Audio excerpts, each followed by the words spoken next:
Have you ever known what it's like to see your family members shot in front of you by a poacher? Elephants and gorillas have. Have you ever had your fins cut off and then been left to die? Great white sharks know this horror all too well. We must conserve the animals in our world because if we don't start taking action soon, there won't be any left. To start with, the population of elephants in Africa and Asia combined in the 20th century was about 3 million. Now they're about half that number. Elephants are poached mainly for their tusks, which contain an element called ivory that is very valuable in the black market. Poachers get help from the weak laws that are currently existing on poaching.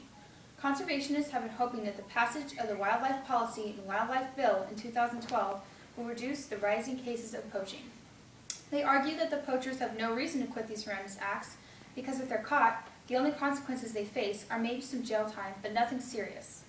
It is unfair that a human killer would face life in prison or death for first-degree murder, but poachers can commit this same act to an elephant and face a small-scale arrest. In addition, this problem ties into the gorilla population decrease also. There are only about 156 to 200,000 gorillas left in the world. The laws against poaching gorillas are similar to those for the elephants. This needs to change.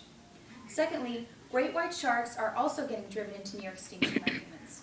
One of the main practices against them is finning. The process of a shark finning goes like this.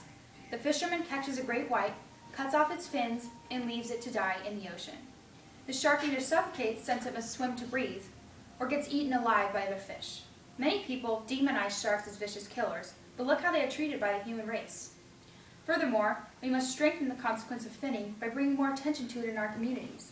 For instance, we should try to pass a law in the United States that if a person is caught in the process of finning a shark, they will serve a minimum of 15 years in prison.